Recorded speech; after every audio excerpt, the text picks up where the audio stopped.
That banging that you're going to hear is my windows rattling. Renovations are so needed in this house. I hope it's not too distracting, but it's a super windy day and I live in a super old house. We're homebound with another illness. After I spoke to you last time, I got really sick with the fever and the flu and burning down the old. So I went back to work for half a day yesterday when I got a phone call from my little one's school saying he was unwell. So I went and picked him up. So it's just big madness. I have all of the energy. I'm in my summer season in my cycle, so I've got all of that connection, collaboration, excitement brewing in me. And I just had an hours long conversation with a beautiful woman in my life, and we were talking, who's setting up her own business as well, and we were talking about authentically showing up. And when I say setting up business, see, even that feels inauthentic to me, because both her and I are super connected to this as our purpose, okay, to share this, what we know about, which are two very different topics. But for me to share what I know about cycle connection is my purpose. And I just kind of want to stand in front of a whole heap of women and scream it out, because I know the value of it. But I have to kind of go through the channels that society has set up for me to go through. There's also a whole lot of rules around that, right? Like how to share on Instagram, or how to, promote community, and then how to sell to that community, and all of that hustle culture absolutely does not sit with me. Like, I hate it. It makes me really uncomfortable, because it's not how I want to engage with people and how I want to share this message with other people. And so talking to her and hearing her feel the same way really felt good, because I didn't feel so alone in that thought process. And I'm sure there's a million other people feeling the same thing. I think social media is such an amazing opportunity to be able to reach people outside of your immediate community, and I'm super grateful to live in a time where I have that opportunity, especially when I feel this message coming through me and this purpose so strongly. But at the same time, you have to really make sure that you're staying truthful and staying authentic and sharing the message how you want to share the message. That's the goal, without feeling like you're not hustling enough, or without worrying about the numbers and the interaction. Because we're just so drilled to think about that. So, and this vlog, like, I've been doing this vlog for a long time. This is documenting my life, and it's been very reading focused, but transitioning into it being more about my life is something that I'm excited about, but at the same time feels really hard to do. And it's that authentic piece, right? It's sharing me, not in a way where I feel uncomfortable. That makes me feel comfortable, and I'm taught not to do that. So all of the things. And I do want to just devour this book. This is The Sun Walks Down by Fiona McFarlane. And she wrote The Night Tiger. I don't know if anybody has read that one. It's really good. Australian author. This book came on my radar because of the Walter Scott Prize. And I loosely look at that every year. I love historical fiction. This is set in South Australia in the 1800s, 1883. There you go. And it's out in the desert. A little boy goes missing in a dust storm, and I guess it's unraveling to find him. But the way that it is told, perfection, perfection, perfection. I'm how many pages in? 66 pages in. I know every character. I understand, to a point, every character. Characters are swirling around, like it's in a small town, so there's all of that stuff. There's an Indigenous perspective, which I need to know if Fiona McFarlane is an Indigenous author. I will look that up. but there's an Indigenous perspective which is really considered, and I am so happy to be reading this book. Between you and me, I've picked up a few of the books on the Miles Franklin long list and short list, and I haven't really enjoyed them. There's been a few DNFs there. It's my opinion. I'm not connecting with it, and I was like, gosh, this is meant to be the cream of the crop. Limberlost by Robbie Arnott is on the list, and that absolutely has to win. I will be keeping my eyes peeled to make sure that does. And that is an amazing book. Definitely read that if you can get your hands on it. So it was just kind of like this, oh, come on, you know, I want something to connect to in Australian literature. And then this came along. So all could go terribly wrong in these pages, but for 60 pages it's been joyful, interesting, just such good writing. Loving it. So yeah, this is my book at the moment. My little one has just gone down for a sleep, so I might try and grab something to eat and rest with him, because it's kind of, you know, it's like having a newborn baby, yeah? For those of you out there, you gotta sleep when they sleep because you're up and down. So this is, yeah, where I'm at. So I'm gonna do that. We're just gonna cruise today. Welcome to a homebound daily vlog.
So yeah, so I might have had a nap, but we're here now. It was lovely. I was on the couch, I was reading, I drifted off to sleep. You know those really good naps where you just fall asleep while you're reading? It's just my most favourite thing. Just had a cup of tea to pull it together, and yeah, I'm not gonna lie, I could go back to sleep now. But instead I'm gonna show you what I've been playing with. That's really bright. Hang on, one spot. Hang on. No, there's no light. Anyway, Scott from Gunpowder Fiction and Plot did a video where he listed his 12 books of all time from all of the long lists and short lists, and a couple other people have done it as well. And he had a link to a Wikipedia page which listed all of the books that had ever been long listed or short listed. And I just kind of was flicking through it in the middle of the night out of interest, and got out of bed and decided to collect all of the books that I own that have been long listed or short listed for the Booker Prize. And this is the shelf that houses those. The Booker Prize to me is not a measure of good books or anything like that. I have found a couple of good books by dabbling in the list. I'm looking at You, Nightcrawling. God, that's a great book. That was from last year's list, I think. So it's, you know, it still suggests to me that somebody's looked at this book and thought enough of it to put it on a prize list. And to me, that's sort of a measure of some sort of depth or some level of good writing. So whether it's in my taste or not. A couple of things. I loved that there are some Australians on there that I didn't realise had ever been on the Booker Prize. I knew Peter Carey. I didn't realise that Tim Winton had ever been longlisted or shortlisted. I don't know which one had ever been on the list. And I read this such a long time ago, so it would be really cool to read it again. I don't remember anything about it. There's also Aravinda Diga and Michelle de Kretzer. I didn't realise that she had ever been, shortlisted, longlisted on the prize. Longlisted in 2008 for the Man Booker Prize. I mean, it's right there. But these books just kind of sit on my shelf and nothing happens with them. So yeah, seeing that was really exciting. And then the other thing that I couldn't believe, that Ishiguro and, Ishiguro, like, all of these books, and I think there were a couple that I didn't own, and I think every book this man has ever written has made it onto this list, which is exciting. And I've not read one. Maybe I've read one. I don't really know. So got all those there to read, which is exciting. Richard Flanagan, of course, is an Australian. Amazing Australian author. Have you guys read Richard Flanagan? I've not read this book. I've read another one of his that was awesome. Anyway, I'm jumping all over the place. The other thing that surprised me was Sarah Waters. Now, I just bought Sarah Waters because I heard people talk about her, and I thought she was a fluffy historical fiction writer, and so I never picked her up. But two of her books, this and The Night Watch, were on the lists, and it surprised me. I was like, really? I've always looked at this author and thought it's just a bit of a fluffy historical fiction, but maybe there's more depth to it. Don't know. What's this one about? Oh God, that looks good. Anyway, so that brought Sarah Waters to my attention, as well as Zadie Smith. Zadie Smith's got 3 books that I own that are on the list. So yeah, it was a really cool exercise to go through and see what I owned and kind of see. And I've now got a shelf full of these books. I'm not going to like make a big project out of this or anything, but having them all here, when I go to pick books from my shelf to read outside, which I've got to start doing and stop getting books from the library, my God. But when I go and get these books off my shelf to read, then maybe I'll come to this and kind of recognize this as the Booker shelf and pull from there. It was just the enjoyment was pulling the books together and really seeing what I owned. I mean, books like this, I had no idea were, I don't know anything about this book, but it was the winner of the 2010 Man Booker Prize. It's just something that I picked up.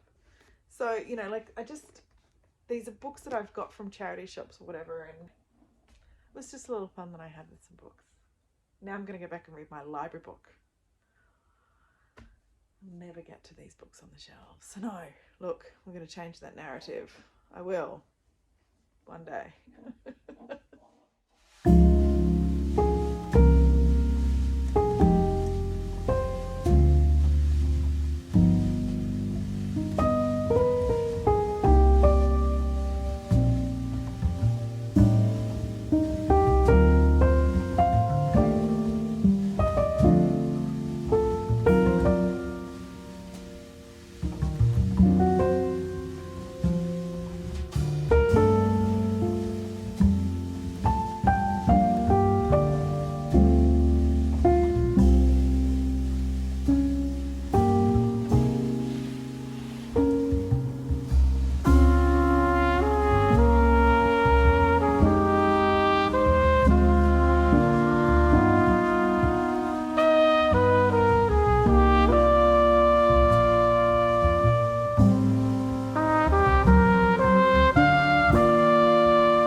couple of things that I've wanted to do, but I haven't been able to leave Fitz. But now I've back up Denny and Patty are home. So yeah, it's been nice to just have some time to recenter.